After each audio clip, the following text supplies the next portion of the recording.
আইনের শাসন বাধাগ্রস্ত করতে রাস্তায় একটি গোষ্ঠী ফ্যাসিস্টের সঙ্গে আঁতাত করে সরকারের পরিকল্পনা ভেস্তে দিতে করছে ষড়যন্ত্র। সজাগ থাকার আহ্বান প্রধানমন্ত্রীর। রামিসা ধর্ষণ হত্যা মামলার চার্জশিট কাল, ঈদের পর বিচার শুরু, জানালেন আইনমন্ত্রী। ধর্ষণের মতো অপরাধ দূর করতে কার্যকর আইন করার উদ্যোগ নেবে সরকার। সচিবের স্বাক্ষর ছাড়াই ফাইল পাশ করেন উপদেষ্টা আসিফ মাহমুদ, জানালেন এলজিআরডি প্রতিমন্ত্রী। আওয়ামী লীগ থেকে অন্তর্বর্তী আমলের দুর্নীতি খতিয়ে দেখতে কমিটি গঠন। আরও 13 শিশু সহ হামে প্রাণহানি ছাড়ালো 500। একদিনের সর্বোচ্চ 2132 জন হাসপাতালে ভর্তি। টিকা দেওয়া হয়েছে 1.25 কোটি, জানালেন স্বাস্থ্যমন্ত্রী। এবং বন্ধ কারখানা চালু সহ অর্থনৈতিক চ্যালেঞ্জ মোকাবেলায় 60,000 কোটি টাকার প্রণোদনা, লক্ষ্য 25 লাখ কর্মসংস্থান তৈরি, জানালেন বাংলাদেশ ব্যাংকের গভর্নর।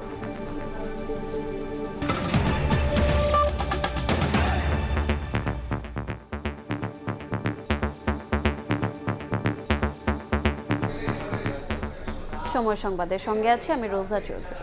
আইনের শাসন বাধাগ্রস্ত করতে রাস্তায় নেমেছে একটি গোষ্ঠী। 5 আগস্টের বিতাড়িতদের সঙ্গে একটি দলের আঁতাত এবং সরকারের পরিকল্পনা ভেস্তে দেওয়ার ষড়যন্ত্র চলছে বলে মন্তব্য করেছেন প্রধানমন্ত্রী তারেক রহমান। ময়মনসিংহের ত্রিশালে ধরারখাল পুনঃখনন কর্মসূচির উদ্বোধনের পর সমাবেশে তিনি বলেন, যারা জনগণের ভাগ্য নিয়ে ছিনিমিনি খেলছে তাদের বিষয়ে সজাগ থাকতে হবে। দখলে দূষণে মৃতপ্রায় খালগুলোতে প্রাণ ফেরাতে সরকার প্রধানের নিরন্তর অভিযাত্রা। হাতে কোদাল তুলে নিয়ে যেন বাবার পদাঙ্কই অনুসরণ করে প্রতিশ্রুতি বাস্তবায়নের পথে হাঁটছেন প্রধানমন্ত্রী তারেক রহমান। 1979 সালে ময়মনসিংহের ত্রিশালের ধরার খাল উদ্বোধন করেছিলেন শহীদ রাষ্ট্রপতি জিয়াউর রহমান। 47 বছর পর সেই খাল পুনর্খননের সূচনা করলেন প্রধানমন্ত্রী তারেক রহমান। বিএনপির অন্যতম নির্বাচনী অঙ্গীকার ছিল খাল কাটা কর্মসূচি চালু করার। প্রতিশ্রুতি বাস্তবায়নে নিজেই কোদাল হাতে নেতৃত্ব দিচ্ছেন প্রধানমন্ত্রী তারেক রহমান। সাধারণ মানুষের প্রত্যাশা, এর ফলে প্রাণ ফিরে পাবে প্রান্তিক অঞ্চলের খালগুলোই। নতুন বিপ্লব হবে কৃষিতে। পরের সমাবেশে মিরপুরে পৈশাচিকতার শিকার শিশু রামিসা হত্যাকাণ্ডের বিচারের বিষয়ে প্রধানমন্ত্রী বলেন, আইনের শাসনকে বাধাগ্রস্ত করতে রাস্তায় নেমেছে একটি গোষ্ঠী। দুঃখজনক একটি হৃদয় বিদারক একটি ঘটনা ঘটছে। একটি ছোট্ট বাচ্চাকে কিভাবে হত্যা করা হচ্ছে দেখেছেন। এখন আমরা প্রথম থেকে বলে এসেছি যে আইনের দৃষ্টিতে কোন ব্যক্তি যদি অপরাধ করে তার শাস্তি পেতে হবে। আইনের শাসন আমরা প্রতিষ্ঠিত করতে চাই। কিছু সংখ্যক মানুষ একটা পরিস্থিতি তৈরি করার চেষ্টা করছে, রাস্তাঘাট বন্ধ করে দিচ্ছে, যানবাহন চলাচল বন্ধ করে দিচ্ছে। আপনারা কি মনে করেন, প্রথমে কি আইনের শাসনকে তারা বাধাগ্রস্ত করছে না? আইনকে আইনের মতন কি চলতে দিচ্ছে না। সরকারের নেয়া নানা পদক্ষেপ তুলে ধরে তারেক রহমান বলেন, বিএনপির পরিকল্পনা ভেস্তে দিতে তৎপর হয়েছে কিছু মানুষ। তাদের অন্তর্বর্তী সরকারের সময় নানা ঘটনায় চুপ থাকতে দেখা গেছে। অন্তর্বর্তীকালীন সরকার যখন ক্ষমতায় ছিল সেই সময় আমরা দেখেছি দেশে কয়েকটি দুঃখজনক এরকম অন্যায় ঘটেছে। আজকে যেই সকল ব্যক্তিরা হইচই করছে, রাস্তা অবরোধ করছে, বড় বড় কথা হচ্ছে, সেদিন কিন্তু তাদেরকে আমরা মাঠে দেখিনি। তাহলে কি আমরা ধরে নেব আজকে যেহেতু জনগণকে 12 তারিখের নির্বাচনে বাংলাদেশের জনগণ যেহেতু বিএনপিকে ভোট দিয়ে সরকার গঠন করতে ক্ষমতা দিয়েছে, সেই জন্যই তাদের জ্বালা হচ্ছে এবং এই জ্বালার কারণেই তারা এই সব কর্মকাণ্ড করছে।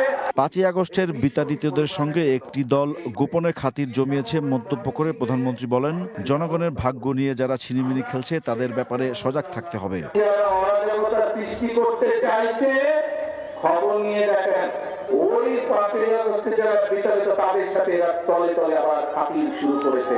তাদের সাথে আবার নতুন কয়েকটি লেজও গজিয়েছে, সুন্দর ছোট ছোট লেজও গজিয়েছে। তাদের ব্যাপারে বাংলাদেশের মানুষকে সজাগ থাকতে হবে।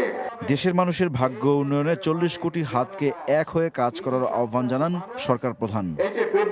ইমরুল হাসান, সময় সংবাদ, ত্রিশাল, ময়মনসিংহ। রামিসা হত্যা মামলায় সর্বোচ্চ শাস্তি 1 মাসের মধ্যে নিশ্চিত করা হবে বলে জানিয়েছেন প্রধানমন্ত্রী তারেক রহমান। শিশু ও নারী নির্যাতন সরকার কোনোভাবেই বরদাস্ত করবে না বলে জানিয়েছেন তিনি।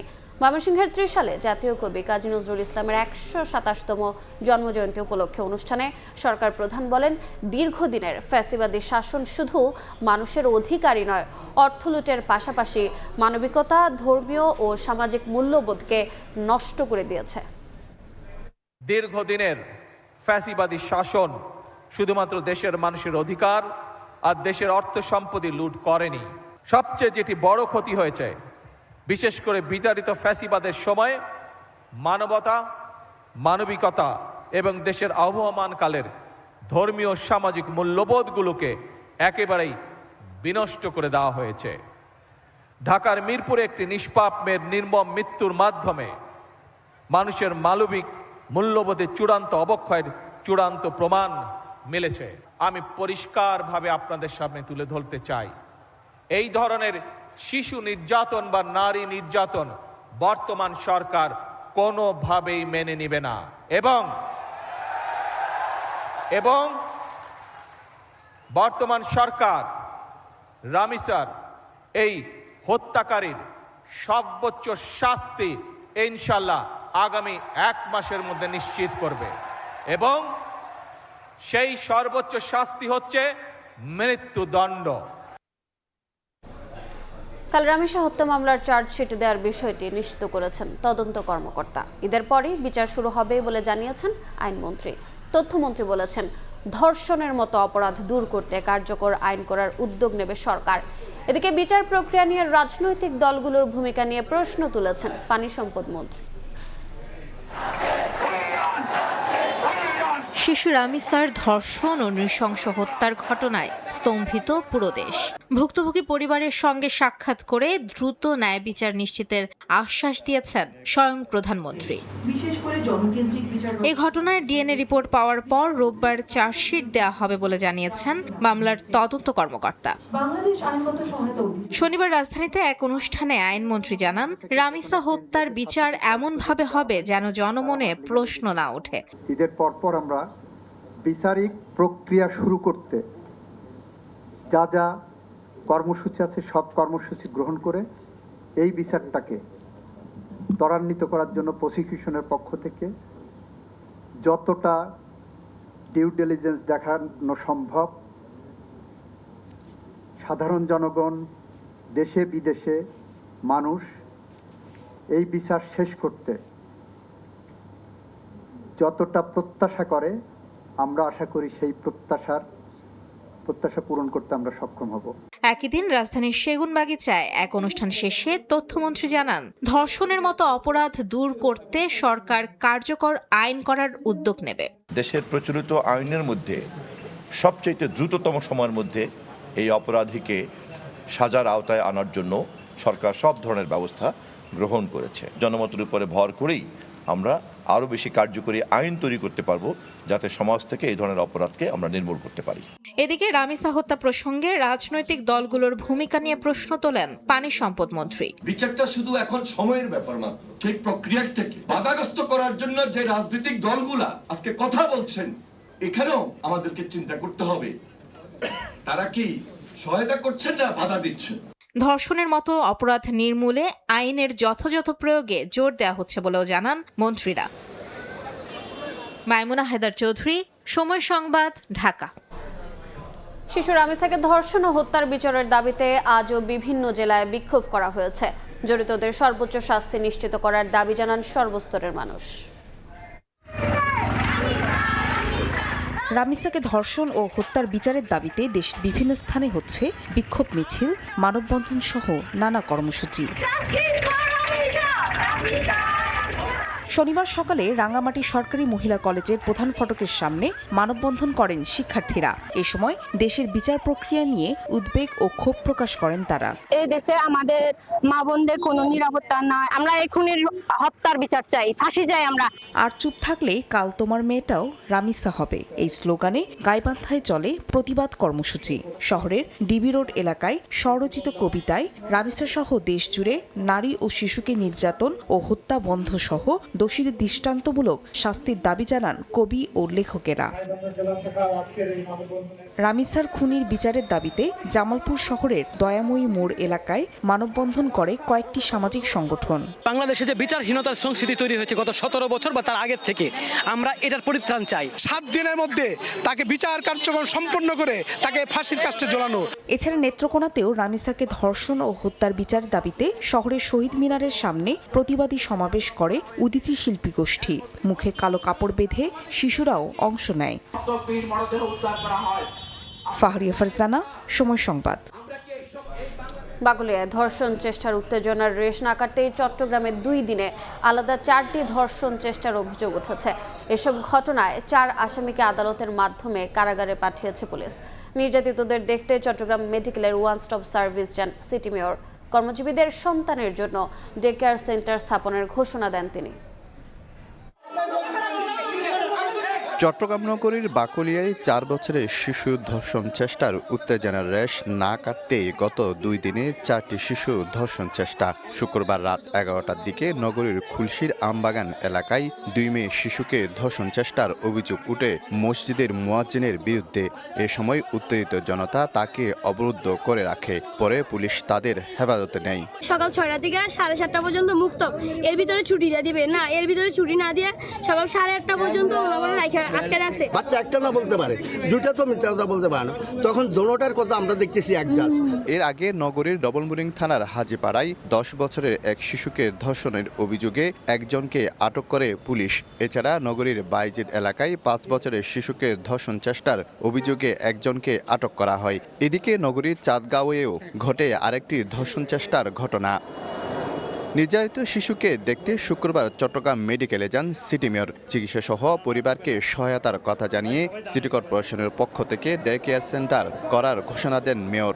প্রথমে একটা বড় ডে কেয়ার সেন্টার আমরা করব, যাতে করে চট্টগ্রামের 15টি থানার এই ধরনের ছোট বাচ্চাদেরকে তারা সেখানে দিয়ে যায়, এবং চট্টগ্রাম সিটি কর্পোরেশন ইনশাআল্লাহ আমি আপনাদের কথা দিচ্ছি এই ডে কেয়ার সেন্টার আমি করে দেব। গার্মেন্টস মালিকরা কিন্তু চাইলে তাদের জন্য একটা আবাসন অথবা তাদের ডে কেয়ার সেন্টার করতে পারে। আইন সংশোধন করে এই ধরনের পাষণ্ড তাদেরকে ফাঁসির কাজটা তাদের ঝুলাতে হবে এবং ওপেন তাদের ঝুলাতে হবে, যাতে করে এই ধরনের সাহস আর কেউ না পায়। এদিকে 4টি ধর্ষণ চেষ্টার ঘটনায় 4 জনকে কারাগারে পাঠিয়েছে আদালত। শফিকুল আলম, সময় সংবাদ, চট্টগ্রাম। আরও 13 শিশুসহ হাম ও উপসর্গ নিয়ে প্রাণহানি ছাড়ালো 500। হাসপাতালে ভর্তি মৌসুমের সর্বোচ্চ 2132 জন। এদিকে সারা দেশে লক্ষ্যমাত্রা ছাড়িয়ে 1,84,00,000 শিশুকে টিকা দেওয়া হয়েছে বলে জানান স্বাস্থ্যমন্ত্রী। এছাড়া বিভিন্ন হাসপাতালে প্রয়োজনীয় ভেন্টিলেটর, অক্সিজেন মিটার দেওয়ার আশ্বাসও দেন তিনি। জানান আক্রান্ত 2400 শিশুর দরিদ্র পরিবারকে 10,000 করে টাকা দেবে রেড ক্রিসেন্ট।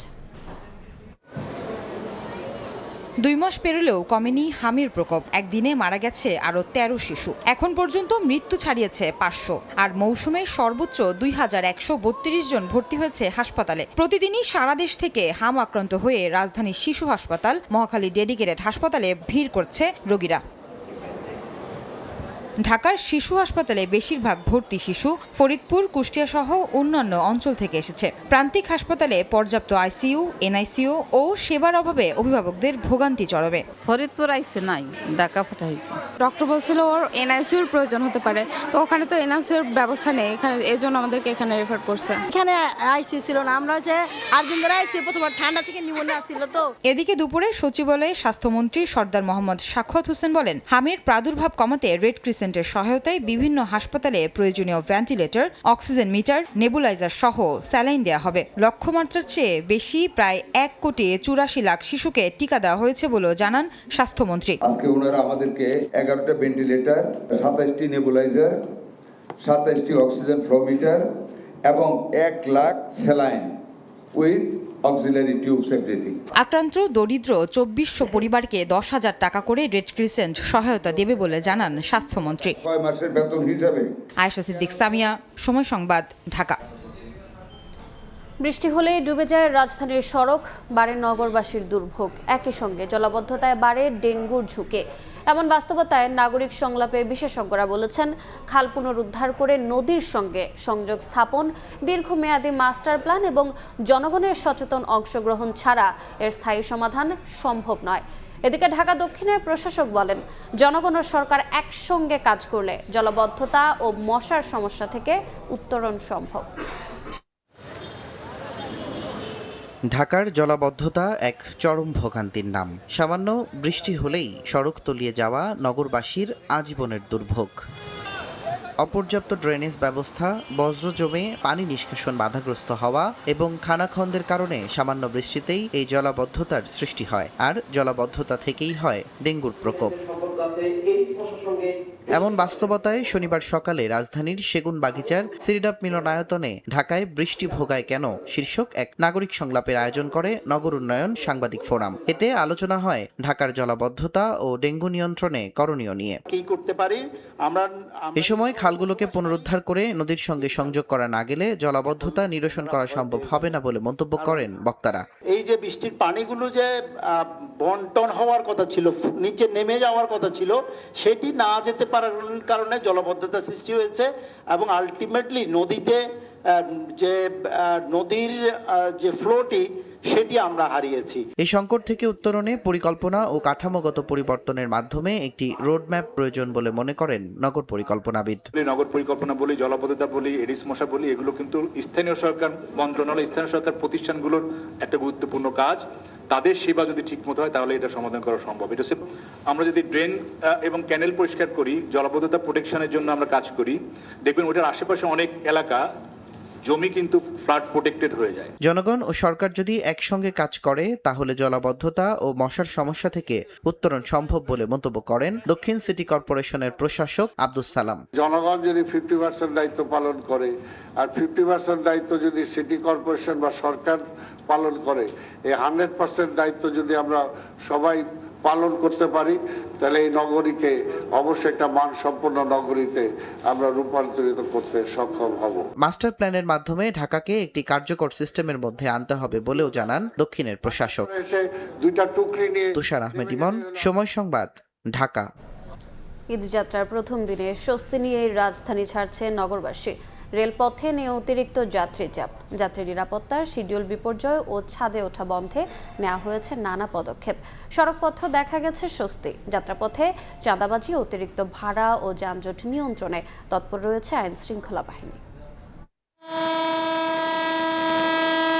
লম্বা হুইসেল বাজিয়ে ইট, কাঠ আর যান্ত্রিক জীবন থেকে একটু বিরতি নিতে ছুটে চলেছে ট্রেন। শেকড়ের সঙ্গে ঈদ উদযাপনের স্বপ্নে তাতে উঠে বসেছেন হাঁপিয়ে ওঠা মানুষ। ঈদ যাত্রার প্রথম দিনে কমলাপুর রেল স্টেশনে নেই চিরচেনা সেই ভিড়। প্রতিটি ট্রেনই ফাঁকা। সরকারি ছুটি শুরু না হওয়ায় যাত্রাপথের বিড়ম্বনা এড়াতে অনেকেই আগেভাগে পরিবার পাঠিয়ে দিচ্ছেন গ্রামে। ঈদের সময় প্রচণ্ড জ্যাম হয় ও প্রচণ্ড ভিড় হয়, এই জন্য ফ্যামিলিটিকে আগে পাঠিয়ে দেওয়া যেন সুবিধা মতো তারা যাইতে পারে। আগে যাচ্ছি যাতে পরে আমাদের ভোগান্তিতে না পড়তে হয় যানজটের কারণে বা অনেক ভিড় থাকে। কোনো ঝক্কি ঝামেলা ছাড়া ট্রেনে উঠতে পেরে উচ্ছ্বাস প্রকাশ করেন যাত্রীরা। পূর্বাঞ্চলের তুলনায় উত্তরবঙ্গের ট্রেনগুলোতে যাত্রী চাপ কিছুটা থাকলেও প্রতিটি ট্রেনই ছেড়েছে সময় মতো। এখন ঈদ মনে হচ্ছে, বাড়ি যাবো, সবার সাথে দেখা করব। ট্রেন মোটামুটি অনেকটাই ফাঁকা, ভালোভাবে যাইতে পারবো। পরিবেশটা একটু ভালোই লাগছে, যে কারণ মানুষের ভিড়টা একটু কম আছে। রেলপথ মন্ত্রণালয়ের সচিব জানান, এবার শিডিউল বিপর্যয় ঠেকাতে নেওয়া হয়েছে সর্বোচ্চ প্রস্তুতি, দেয়া হচ্ছে যাত্রী নিরাপত্তায় জোর। এই প্রস্তুতি আমাদের আছে। আমাদের আসন্ন এই ঈদ উল আজহার এই যাত্রাতে আমরা কোনো রকমের শিডিউল বিপর্যয়ের আমরা সম্ভাবনা দেখছি না। আমরা চেষ্টা করব যেন ছাদে না উঠতে পারে। এদিকে সড়ক পথেও রাজধানী ছাড়তে শুরু করেছেন ঘরমুখ মানুষ। বাস টার্মিনালগুলোতে বাড়ছে যাত্রী চাপ, সঙ্গে বাড়ছে ব্যস্ততাও। রাজধানীর মহাখালী, গাবতলী ও সায়েদাবাদ বাস টার্মিনালে ঘরমুখ মানুষের বাড়তি ভিড় দেখা যায়। দূরপাল্লার বাসগুলো ছেড়ে যাচ্ছে নির্ধারিত সময়েই। রাস্তাঘাটে যানজট অনেক বেশি, টিকিট কাটতে মোটামুটি ভালোই একটা হ্যাসেলে পড়া লাগতেছে।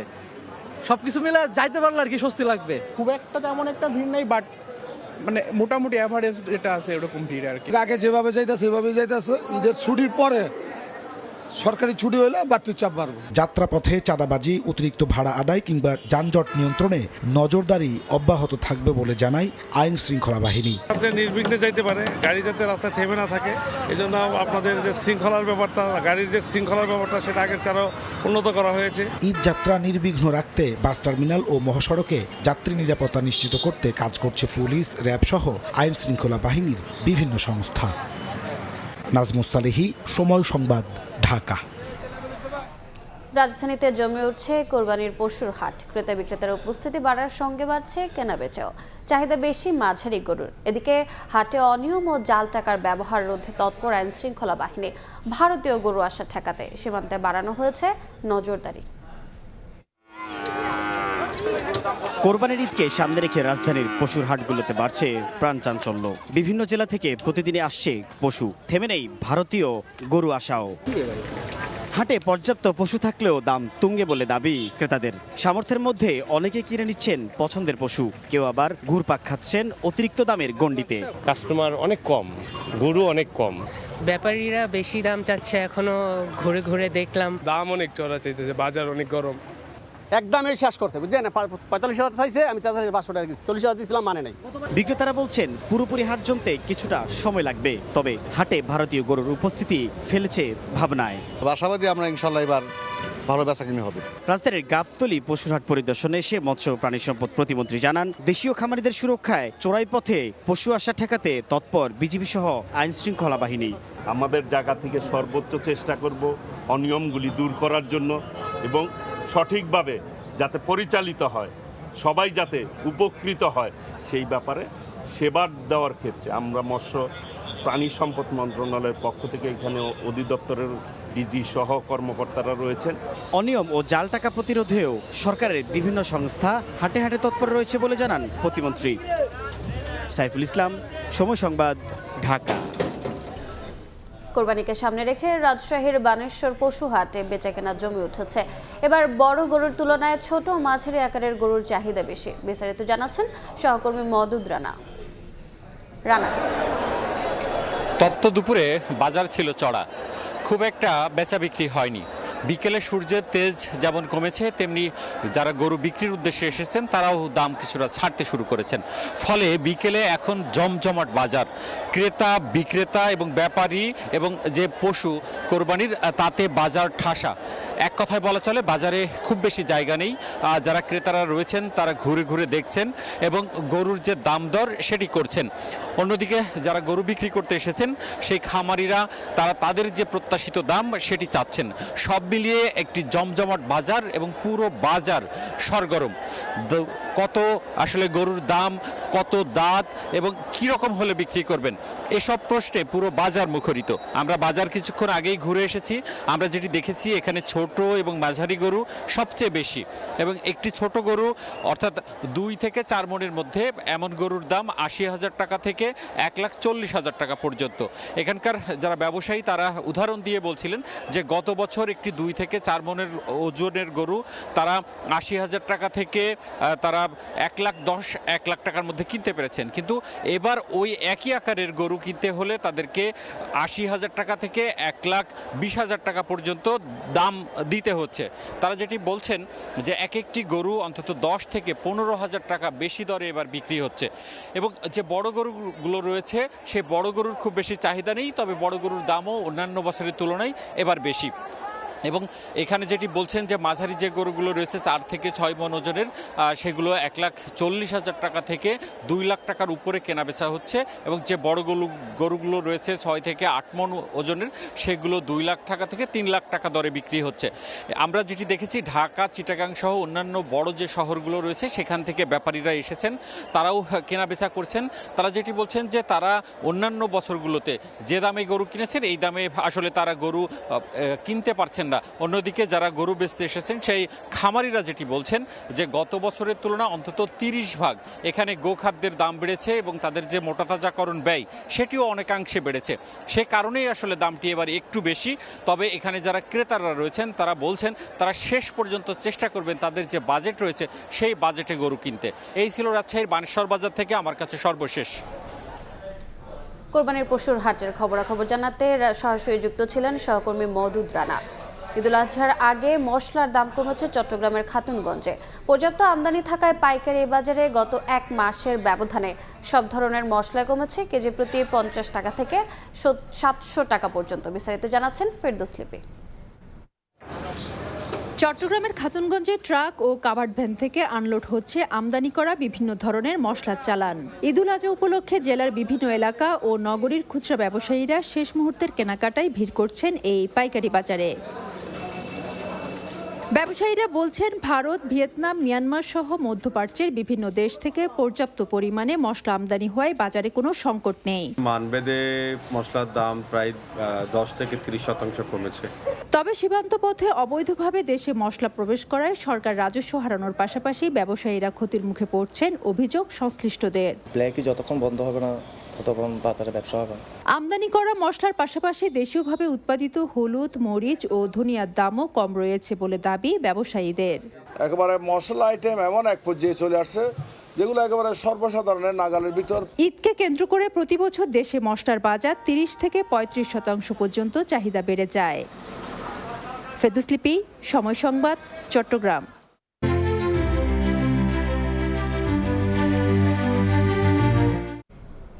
ঝিনাইদহ এনসিপির যুগ্ম সদস্য সচিব তারেক রেজা সহ 22 নেতাকর্মীর নামে মামলা হয়েছে।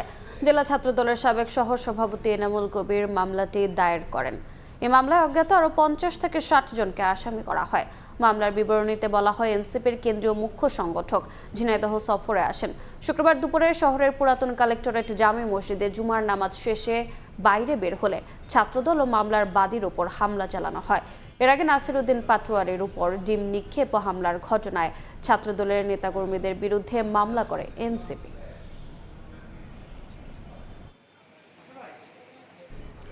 অন্তর্বর্তী সরকারের সময়ে সচিবের স্বাক্ষর ছাড়াই উপদেষ্টা আসিফ মাহমুদ সজীব ভূঁইয়া একটি ফাইল পাশ করেছেন বলে জানিয়েছেন স্থানীয় সরকার প্রতিমন্ত্রী।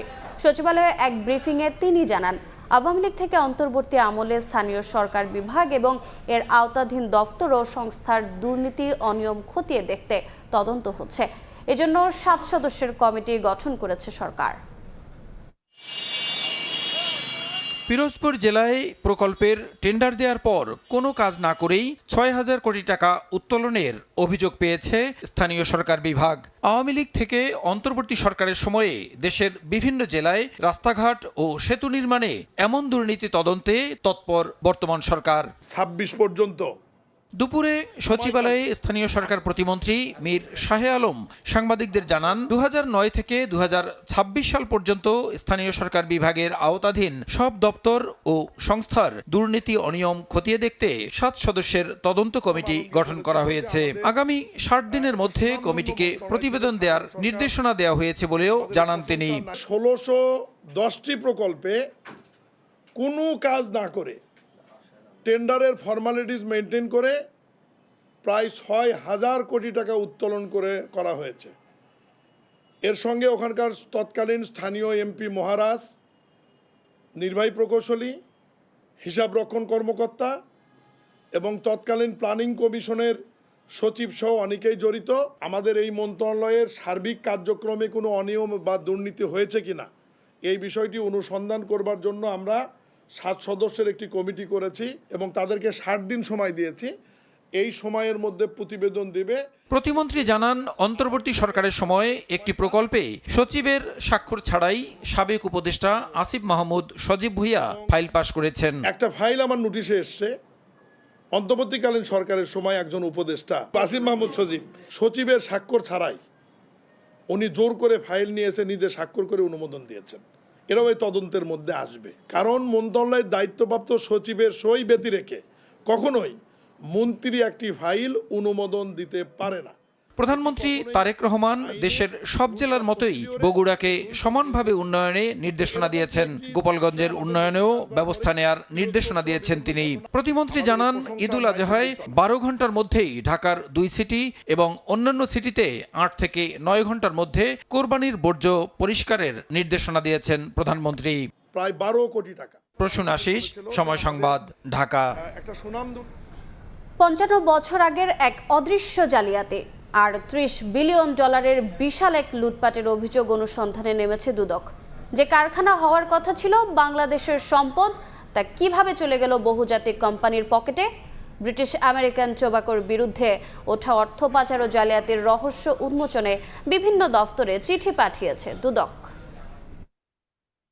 1947 সালে দেশভাগের পর করাচিতে পাকিস্তান টোব্যাকো কোম্পানি পিটিসি পথ চলা শুরু করে। পরে চট্টগ্রাম ও ঢাকায় তাদের 2টি বড় কারখানা গড়ে তোলে। দুদকে আসা অভিযোগে বলা হয়, স্বাধীনতার পর আইনগত এসব পরিত্যক্ত সম্পত্তির মালিক হওয়ার কথা ছিল বাংলাদেশ সরকার। পিটিসি নিজেও করাচি থেকে এর বড় অঙ্কের ক্ষতিপূরণ বুঝে নিয়েছিল।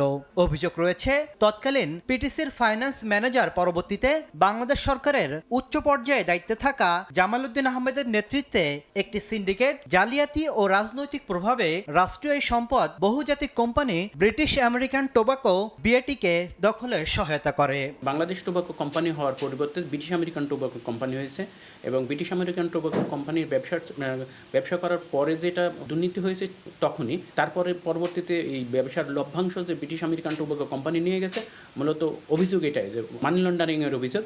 মানি লন্ডারিংয়ের অভিযোগে অনুসন্ধান চলমান রয়েছে। অভিযোগ অনুযায়ী এই জালিয়াতির কারণে গত 55 বছরে বাংলাদেশ হারিয়েছে 20 থেকে 30 বিলিয়ন মার্কিন ডলার। প্রকৃত সত্য উদ্ঘাটনে জয়েন্ট স্টক কোম্পানি সহ বিভিন্ন দফতরে চিঠি পাঠিয়েছে দুদক। ব্রিটিশ আমেরিকান টোবাকো কোম্পানির তাদের কাছে বিভিন্ন তথ্য চেয়ে মূলত অনুসন্ধানকারী কর্মকর্তা পত্র প্রেরণ করেছেন। নথিপত্র যাচাই শেষে যদি এই জালিয়াতির সত্যতা মেলে, তবে তা হবে এ যাবৎকালের সবচেয়ে বড় আর্থিক কেলেঙ্কারি। তাসলিম তৌহিদ, সময় সংবাদ, ঢাকা। বন্ধ কারখানা চালু, কর্মসংস্থান সৃষ্টি এবং রফতানি বাড়াতে 60,000 কোটি টাকার প্রণোদনা ঘোষণা করেছে বাংলাদেশ ব্যাংক। এই তহবিল থেকে ঋণ নিলে 4% সুদ পরিশোধ করবে গ্রাহক, আর বাকি টাকা ভর্তুকি দেবে সরকার। এতে 25 লাখ মানুষের কর্মসংস্থানের লক্ষ্য নির্ধারণ করা হয়েছে। অর্থনৈতিক সংকট মোকাবিলা, বন্ধ কারখানা চালু ও কর্মসংস্থান সৃষ্টির লক্ষ্যে 60,000 কোটি টাকা প্রণোদনা ঘোষণা করেছে কেন্দ্রীয় ব্যাংক। এর মধ্যে 19,000 কোটি টাকা নিজস্ব তহবিল থেকে আর অন্য ব্যাংক থেকে কমপক্ষে 3 বছর মেয়াদে 10% সুদে 41,000 কোটি টাকা ঋণ নিয়ে তহবিল গঠন করবে বাংলাদেশ ব্যাংক। এই তহবিল থেকে 4% সুদে ঋণ নিতে পারবেন গ্রাহক। 19,000 কোটি টাকা আসবে বাংলাদেশ ব্যাংক থেকে। শনিবার দুপুরে বাংলাদেশ ব্যাংক আয়োজিত এক জরুরি সংবাদ সম্মেলনে প্রণোদনা প্যাকেজের বিস্তারিত তুলে ধরেন গভর্নর। প্যাকেজের আওতায় 41,000 কোটি টাকা দেওয়া হবে বন্ধ শিল্প কারখানা চালু, সেবা খাত, কৃষি ও শিল্প কার্যক্রম, সিএমএসএমই, রপ্তানি বহুমুখীকরণ এবং উত্তরবঙ্গ কৃষি হাবে। জানানো হয়, বাংলাদেশ ব্যাংকের নিজস্ব তহবিলের অর্থ পাবে ফ্রি শিপমেন্ট ক্রেডিট রিফাইন্যান্সিং, কুটির ও ক্ষুদ্র উদ্যোক্তা, চামড়া ও জুতা রপ্তানি, সৃজনশীল অর্থনীতি ও স্টার্টআপ ফান্ড। এই তহবিলের মাধ্যমে 25 লাখ মানুষের কর্মসংস্থানের লক্ষ্যমাত্রা নির্ধারণ করা হয়েছে। আমরা আশা করছি এর মাধ্যমে 25 লাখের বেশি কর্মসংস্থান হবে, যদি এটি সম্পূর্ণ আমরা সঠিক জায়গায় পূর্ণাঙ্গভাবে ক্রেডিটটা কাজ করে। এর মধ্যে কৃষি ও শিল্প খাতে সর্বোচ্চ 9 লাখ কর্মসংস্থান সৃষ্টির আশা বাংলাদেশ ব্যাংকের। তোফাজ্জল হোসেন, সময় সংবাদ, ঢাকা। মধ্যপ্রাচ্য নির্ভর শ্রমবাজারে যুদ্ধের ধাক্কা, চ্যালেঞ্জের মুখে 5 বছরে 1 কোটি শ্রমিক পাঠানোর লক্ষ্য। দ্রুত বিকল্প শ্রমবাজার খোঁজার চাপে বাংলাদেশ, তবে সংকট কাটিয়ে বিদেশে কর্মী পাঠানোর সংখ্যা বাড়ানোর চেষ্টায় সরকার। প্রতিমন্ত্রী জানান, শিগগিরই নতুন গন্তব্যে শ্রমিক পাঠানোর প্রস্তুতি নেওয়া হচ্ছে। দক্ষ শ্রমিক তৈরির পাশাপাশি নিরাপদ অভিবাসন নিশ্চিতের আহ্বান বিশেষজ্ঞের। স্বপন আহমেদের প্রতিবেদন। করোনা মহামারীর পর বড় ধাক্কার মুখোমুখি হয় বৈশ্বিক শ্রমবাজার। মালয়েশিয়া, সংযুক্ত আরব আমিরাত, ওমান সহ কয়েকটি গুরুত্বপূর্ণ শ্রমবাজারের দুয়ার বন্ধ ছিল কয়েক বছর। সেই অচল অবস্থা কিছুটা কাটলেও নতুন শঙ্কা দেখা দিয়েছে মধ্যপ্রাচ্যের যুদ্ধ। এমন বৈরী বাস্তবতার মধ্যেও থেমে নেই অভিবাসন প্রত্যাশী শ্রমিকদের স্বপ্ন। বাংলাদেশ থেকে মিডল ইস্ট হইতে ইউরোপের, বিশেষ করে ইউরোপের দালাল চক্র যেন বন্ধ করে। আমাদের যে ভোগান্তিগুলো হচ্ছে এগুলো সরকার দূর করুক। বিএমইটির তথ্য বলছে 2021-22 অর্থ বছরে 9,66,000, 22-23 অর্থ বছরে 11,26,000, 23-24 অর্থ বছরে 11,81,000, 24-25 অর্থ বছরে 10,15,000 আর চলতি অর্থ বছরে 8,16,000 শ্রমিক বিদেশে গিয়েছেন। আগামী 5 বছরে 1 কোটি শ্রমিক বিদেশে পাঠানোর লক্ষ্য নির্ধারণ করেছে সরকার। সম্প্রতি 4 ক্যাটাগরিতে শ্রমিক নেওয়ার আগ্রহ দেখিয়েছে কাতার। প্রশ্ন হলো, বন্ধ ও নতুন শ্রমবাজার খুলতে কাজ হলো কতদূর? রেগুলার মার্কেটের পাশাপাশি নিউ মার্কেট ওপেনের ক্ষেত্রে আমরা ইউরোপে এখন বিভিন্ন দেশের সাথে বসে আলাপ আলোচনা করে যে আমাদের তারা কোন ট্রেডে আসলে কিছু লোক নিতে পারে, আমরা সেই প্রচেষ্টাটি চালিয়ে যাচ্ছি নতুন গভর্নমেন্ট ফরমেশন হওয়ার পরে। পরিস্থিতির উন্নয়নে নামমাত্র শ্রমিক পাঠানোর বদলে দক্ষ শ্রমিক তৈরির প্রতি বিশেষভাবে নজর দেওয়ার তাগিদ দিচ্ছেন বিশ্লেষকরা। অদক্ষ কর্মী পাঠিয়ে 5 বছরে আপনার যে রেমিটেন্স বা প্রবাসী আয় আসবে। আপনি দক্ষ কর্মী যদি আপনি 5 লাখও পাঠাতে পারতেন, এর চেয়ে বেশি প্রবাসী আয় আসতো। দেশের অর্থনীতির অন্যতম চালিকা শক্তি হিসেবে কাজ করে প্রবাসীদের পাঠানো রেমিটেন্স। আগামীতে এই প্রবাহ আরও বাড়াতে দক্ষ জনবল তৈরির কোনো বিকল্প নেই, কিন্তু সেই পথে কতটা অগ্রসর হতে পারবে রাষ্ট্র, সেখানেই নিহিত এই খাতের টেকসই সফলতা। স্বপন আহমেদ, সময় সংবাদ, ঢাকা। রাশিয়া ইউক্রেন যুদ্ধে মাইন বিস্ফোরণে নিহত জাহাঙ্গীর হোসেনের গ্রামের বাড়ি কিশোরগঞ্জে চলছে মাতম। সচ্ছলতার আশায় বিদেশে পাড়ি জমিয়ে দালালের খপ্পরে পড়ে যুদ্ধে যোগ দিতে বাধ্য হন জাহাঙ্গীর। তার মৃত্যুতে শোকে স্তব্ধ পরিবার। মরদেহ দেশে ফিরিয়ে আনতে সরকারের সহযোগিতা চেয়েছে পরিবার।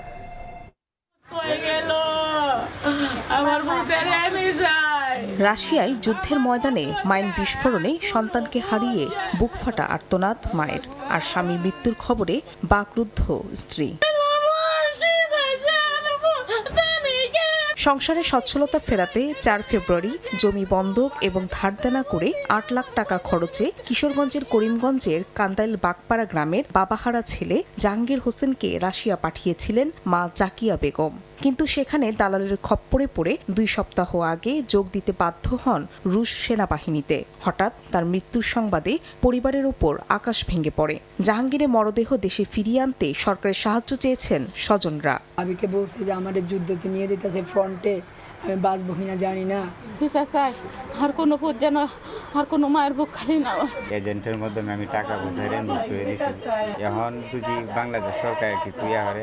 এদিকে সরকারের পক্ষ থেকে সব ধরনের সহযোগিতার আশ্বাস স্থানীয় জনপ্রতিনিধির। আমি ইউনোমোদেরকে বলছি এটা যথাযথ ব্যবস্থা করার জন্য যেন ক্ষতিগ্রস্ত পরিবার বাংলাদেশ সরকারের কাছ থেকে কিছু সহযোগিতা পায়। 18 মে রাশিয়া ইউক্রেন যুদ্ধে ইউক্রেন সীমান্তে মাইন বিস্ফোরণে নিহত হন জাহাঙ্গীর হোসেন সহ 3 বাংলাদেশি, আর 2 মে ড্রোন হামলায় প্রাণ হারান একই উপজেলার মাঝিরকোনা গ্রামের যুবক রিয়াদ রশিদ।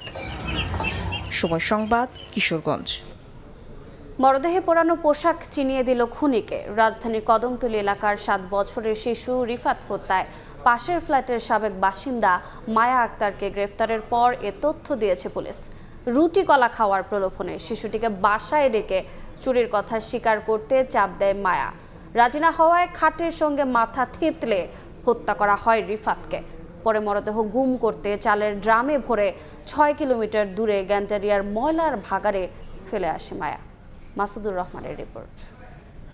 রাজধানীর কদমতলীর খানকা শরীফ পুকুর পাড়ে প্রতিদিনের মতো গত 17 ফেব্রুয়ারিও খেলতে যায় 7 বছরের শিশু রিফাত। সকাল গড়িয়ে দুপুর বাসায় না ফেরায় খোঁজ শুরু হয় রিফাতের। অবশেষে থানায় করা হয় নিখোঁজ ডায়েরি। পুরো অঞ্চলে মাইক দিয়ে টোকাইতে আসি, টোকাই এরপরে দিয়ে মাইক দিয়ে ফাইতে আসি না। থানা পুলিশও কিছু করতে পারছিল না। আশপাশের থানায়ও দেয়া হয় খবর। পরদিন রাতে গ্যান্ডারিয়ার লোহারপুলের ময়লার ভাগাড় থেকে উদ্ধার করা হয় একটি চালের ড্রাম। সেই ড্রামে মেলে শিশু রিফাতের মরদেহ। আমি খুলছি, আমি খুলে দিয়ে এর ভিতরে ছেলের বাবাই ছিল, আসার পরে লাশটা বুঝা নিল। রাজধানীর কদমতলী থেকে নিখোঁজের পর গ্যান্ডারে এসে মরদেহ উদ্ধার হয়। এত দূরে এসে কে শিশুটিকে হত্যা করে মরদেহ ফেলে যাবে, পুরোই অন্ধকারে পড়ে যায় তদন্তকারীরা। সেই অন্ধকারের মধ্যে আলো হয়ে আসে মরদেহের সাথে পেঁচানো একটি জামা। সেই জামাই তদন্তকারীদের নিয়ে যায় খুনি পর্যন্ত। আবার ঘটনাস্থলে যায় পুলিশ। খোঁজ মেলে পুকুরের পাশে রিফাতের পূর্ব পরিচিত ভাড়াটিয়ার মেয়েই পরে এমন কাপড়। সেই বাসার সিসিটিভি ফুটেজ বিশ্লেষণ শুরু হয়। দেখা যায় 18 ফেব্রুয়ারি বাসার ভাড়াটিয়া মায়া আক্তার উদ্ধার হওয়া ড্রাম অটোরিকশায় তুলে বাসা থেকে বেরিয়ে যাচ্ছেন। আমরা মহিলাকে আমাদের হেফাজতে নেই, হেফাজতে নিয়ে তাকে ব্যাপক জিজ্ঞাসাবাদ করি। পুলিশ জানায় 5 মাস আগে পাশাপাশি ভাড়া থাকতো রিফাতের পরিবার ও গ্রেফতার মায়া। তখন একটি ফোন হারানোর অভিযোগ তুলে রিফাত ও পরিবারের সদস্যদের অভিযুক্ত করে সে। 17 ফেব্রুয়ারি শিশুটিকে একা পেয়ে বাসায় ডেকে হত্যা করে মরদেহ গুম করতে ড্রামে ভরে দূরে ফেলে আসে মায়া। চালের ড্রামে অল্প কিছু চাল ছিল, ওটা ফেলে দিয়ে ওটার মধ্যে ভরে রেখে আমি সারা রাত পহরা দিয়েছি। পরের দিন সকালে যেয়ে ফেলে দিয়েছি। হত্যাকারীর ফাঁসি চায় পরিবার। এরই মধ্যে দোষ স্বীকার করে আদালতে জবানবন্দি দিয়েছে মায়া আক্তার। মাসুদুর রহমান, সময় সংবাদ, ঢাকা। 114 বছরের পুরানো সারদা পুলিশ একাডেমির চেয়েও আধুনিক পুলিশ একাডেমি হতে যাচ্ছে চট্টগ্রামের বহুল আলোচিত জঙ্গল সলিমপুরে। 3100 একরের পাহাড়ি অঞ্চলে ট্রেনিং ইনস্টিটিউট স্থাপনে আগ্রহী অন্যান্য বাহিনীও। তাই এই এলাকা নিয়ে নতুন মাস্টার প্ল্যান তৈরির কাজ শুরু করেছে চট্টগ্রাম জেলা প্রশাসন। শাখাল টিপুর ক্যামেরায় বিস্তারিত জানাচ্ছেন কমল দে। বহুল আলোচিত চট্টগ্রামের জঙ্গল সলিমপুরেই বাংলাদেশ পুলিশের দ্বিতীয় স্বয়ংসম্পূর্ণ ট্রেনিং একাডেমি গড়ে তুলতে নীতিগত সিদ্ধান্ত নিয়েছে সরকার। বিশেষ করে পাহাড়গেরা এলাকা হয় কৌশলগত প্রশিক্ষণ সুবিধার কারণে এই জায়গাকেই বেছে নেওয়া হচ্ছে। 31 মে স্বরাষ্ট্রমন্ত্রী জঙ্গল সলিমপুর পরিদর্শনের পাশাপাশি ট্রেনিং একাডেমি স্থাপনের প্রাথমিক ঘোষণা দেওয়ার কথা রয়েছে বলে জানিয়েছে সংশ্লিষ্টরা। পাহাড় সহ বিভিন্ন ভৌগোলিক একটি সুবিধা প্রয়োজন হয়, যেখানে আমাদের কিছু ট্যাকটিক্যাল ট্রেনিং থাকে। সেই সব ট্রেনিংয়ের জন্যই বেসিক্যালি আমাদের আরেকটি পুলিশ একাডেমি প্রয়োজন। একসময় যেখানে সাধারণ মানুষের প্রবেশে ছিল নিষেধাজ্ঞা, এমনকি প্রবেশ করতে পারতো না আইন শৃঙ্খলা বাহিনীও। সরকারি সংস্থাগুলোর চাহিদা অনুযায়ী অবকাঠামো নির্মাণের পাশাপাশি স্থানীয় 1.5 লাখ বাসিন্দার জীবনমান উন্নয়নে নেওয়া হচ্ছে বেশ কটি প্রকল্প। ফার্স্ট প্রায়োরিটি হচ্ছে আমার এই সাধারণ জনগণ যারা আছে তাদের নিরাপত্তা নিশ্চিত করা, তাদের ফুড নিশ্চিত করা, তাদের হেলথ সিকিউরিটি নিশ্চিত করা। এদিকে গত 9 মার্চ সেনাবাহিনী, পুলিশ, বিজিবি এবং র্যাবের যৌথ সাঁড়াশি অভিযানে সন্ত্রাসী মুক্ত হওয়ায় আপাতত 2টি অস্থায়ী ক্যাম্প স্থাপন করা হয়েছে জঙ্গল সলিমপুরে। মোতায়েন রয়েছে 250-এর বেশি পুলিশ সদস্য। ট্রেনিং সেন্টার বা একাডেমি বা ওই যে থানা, পুলিশ ফাঁড়ি, তদন্ত কেন্দ্র, এগুলো সবই হয়তো করতে পারে। সেটা যেভাবে সরকার নির্দেশনা দিবে সেভাবে আমরা কাজ করব। 25 বছরের বেশি সময় ধরে বেশ কয়েকটি সন্ত্রাসী গ্রুপের দখলে ছিল সীতাকুণ্ড, হাটহাজারী এবং চট্টগ্রাম নগরীর বাইজিৎ, পাহাড়তলীয়, খুলশি এলাকার সীমান্তবর্তী জঙ্গল সলিমপুর। কমল দে, সময় সংবাদ, চট্টগ্রাম। সময় সংবাদে আরও থাকছে। যুক্তরাষ্ট্র গ্রিন কার্ড পেতে অস্থায়ী ভিসাধারীদের ফিরতে হবে নিজ দেশে। ট্রাম্প প্রশাসনের নির্দেশনা, বিপাকে পড়বে নির্যাতিত শিশুরা, বলছে মানবাধিকার সংগঠনগুলো।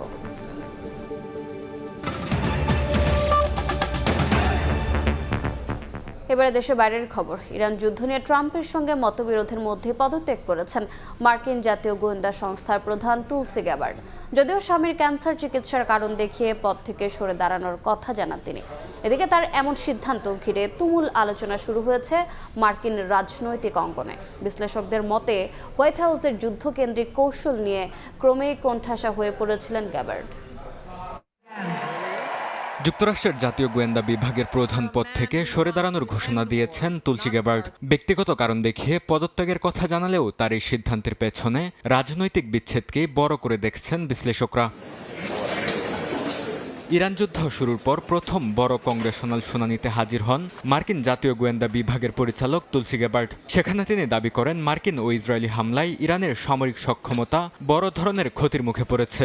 একই সঙ্গে তিনি এটাও বলেন ইরানের শাসন ব্যবস্থা এখনও পুরোপুরি ধসে পড়েনি।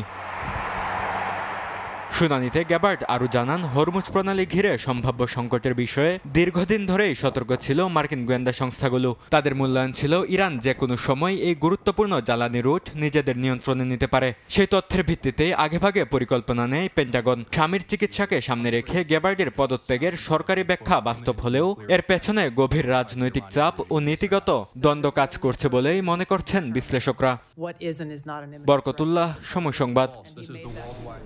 যুক্তরাষ্ট্রে অস্থায়ী ভিসাধারী বিদেশি নাগরিকদের গ্রিন কার্ডের আবেদন করতে ফিরতে হবে নিজ দেশে। এ বিষয়ে নতুন নির্দেশনা জারি করেছে ট্রাম্প প্রশাসন। যুক্তরাষ্ট্রে অস্থায়ী ভিসাধারী গ্রিন কার্ড প্রত্যাশীদের জন্য দুঃসংবাদ দিল ট্রাম্প প্রশাসন। এখন থেকে গ্রিন কার্ডের আবেদন করতে হলে বিদেশি ভিসাধারীদের ফিরতে হবে নিজ দেশে। দেশটির নাগরিকত্ব ও অভিবাসন সেবা বিভাগ USCIS জানিয়েছে, যুক্তরাষ্ট্রের ভেতরে থেকে ভিসার স্ট্যাটাস পরিবর্তন কোনো স্বয়ংক্রিয় অধিকার নয়, এটি কর্তৃপক্ষের বিশেষ বিবেচনার বিষয়। নতুন এই নির্দেশনার কারণে অভিবাসন কর্মকর্তারা এখন থেকে আবেদনকারীদের ভিসার শর্ত লঙ্ঘন, অতিরিক্ত সময় অবস্থান, অনুমতি ছাড়া চাকরি বা কোনো ধরনের জালিয়াতি আছে কিনা তা অত্যন্ত কঠোরভাবে মূল্যায়ন করা হবে। এদিকে মার্কিন সরকারের এমন কঠোর পদক্ষেপের তীব্র সমালোচনা ও নিন্দা জানিয়েছে বিভিন্ন অভিবাসী অধিকার ও মানবাধিকার সংগঠন। শরণার্থী অভিবাসীদের সহায়তাকারী সংস্থা HIAS সতর্ক করে বলেছে, এই সিদ্ধান্তের কারণে মানব পাচারের শিকার ব্যক্তি এবং নির্যাতিত ও অবহেলিত শিশুরা চরম অনিশ্চয়তার মুখে পড়বে। নাদিম মারজান, সময় সংবাদ। বিশ্বের 38টি দেশের সঙ্গে একযোগে অনুষ্ঠিত হয়েছে আন্তর্জাতিক হাফ ম্যারাথন ওয়ান রান। ঢাকার হাতিরঝিলে হওয়া দৌড়ে অংশ নেয় 1000-এর বেশি দৌড়প্রেমী। 4 ক্যাটাগরিতে অনুষ্ঠিত ম্যারাথনে অংশ নেন সব বয়সী মানুষ। ওয়ান রান হাফ ম্যারাথন 2017 সালে রাশিয়ায় যাত্রা শুরু করে। এবছর রাশিয়া, চীন, ব্রাজিল সহ 38টি দেশে একযোগে অনুষ্ঠিত হয়েছে এই ম্যারাথন। খেলাধুলার প্রসার এবং বিভিন্ন দেশের মধ্যে সাংস্কৃতিক সেতুবন্ধন তৈরি করাই এই আয়োজনের মূল লক্ষ্য। হাতিরঝিল এমফি থিয়েটারে আয়োজিত সমাপনী ও পুরস্কার বিতরণী অনুষ্ঠানে যুব ও ক্রীড়া প্রতিমন্ত্রী আমিনুল হক ও প্রধানমন্ত্রী তারেক রহমানের কন্যা জাইমা রহমান উপস্থিত ছিলেন। ম্যারাথনে অংশ নেওয়া সবাইকে অভিনন্দন জানিয়ে নিজেও দৌড়ানোর আগ্রহ প্রকাশ করেন জাইমা রহমান।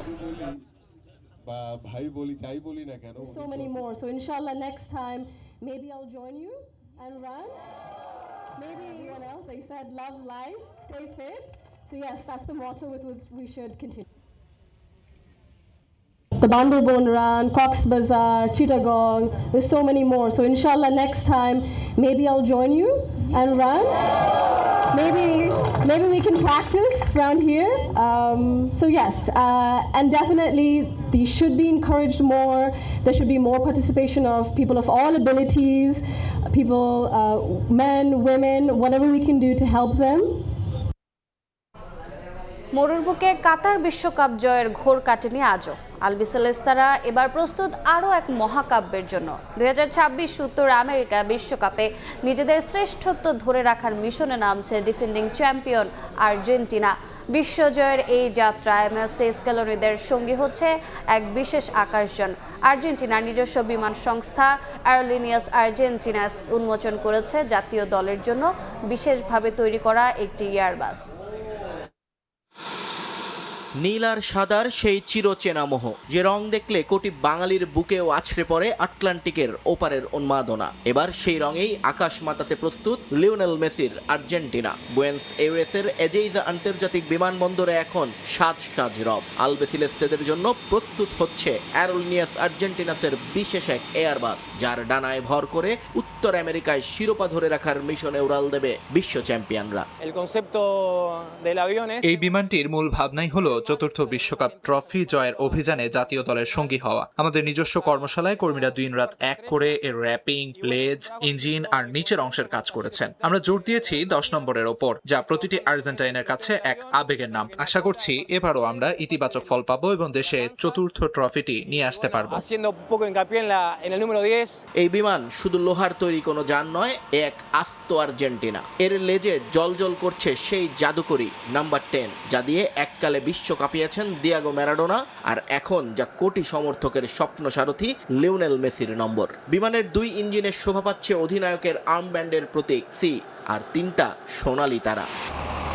আগামী 11 জুন মেক্সিকো, কানাডা আর মার্কিন যুক্তরাষ্ট্রে পর্দা উঠবে বিশ্ব ফুটবল মহাযজ্ঞের, যেখানে গ্রুপ জেতে আলজেরিয়া, অস্ট্রিয়া আর জর্ডানের মুখোমুখি হবে ডিফেন্ডিং চ্যাম্পিয়নরা। কোটি ভক্তের প্রার্থনা আর বুক ভরা প্রত্যাশা নিয়ে নীল সাদার এই বিমানটি যখন আমেরিকার আকাশে ডানা মেলবে, তখন প্রতিটি আর্জেন্টাইনের মনে প্রতিধ্বনিত হবে একটাই সুর, এবার লক্ষ্য চতুর্থ নক্ষত্র। নিয়ন মোহাইমিন, সময় সংবাদ। এ পর্যায়ে শীর্ষ সংবাদগুলো জানিয়ে দিচ্ছে আরেকবার। রামিসা হত্যা মামলায় সর্বোচ্চ শাস্তি 1 মাসের মধ্যে নিশ্চিত করা হবে বললেন প্রধানমন্ত্রী। আইনের শাসন বাধাগ্রস্ত করার ষড়যন্ত্র রুখে দিতে সজাগ থাকার আহ্বান। সচিবের স্বাক্ষর ছাড়াই ফাইল পাশ করেন উপদেষ্টা আসিফ মাহমুদ, জানালেন এলজিআরডি প্রতিমন্ত্রী। আওয়ামী লীগ থেকে অন্তর্বর্তী আমলের দুর্নীতি খতিয়ে দেখতে কমিটি গঠন। এবং আরো 13 শিশু সহ হামে প্রাণহানি ছাড়ালো 500। একদিনে সর্বোচ্চ 2132 জন হাসপাতালে ভর্তি। টিকা দেওয়া হয়েছে 1.25 কোটি, জানালেন স্বাস্থ্যমন্ত্রী।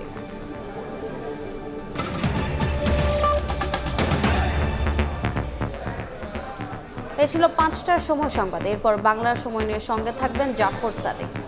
ধন্যবাদ রোজা। বাংলার সময় নিয়ে আসছি কিছুক্ষণ পর, সঙ্গে থাকুন সময়ের।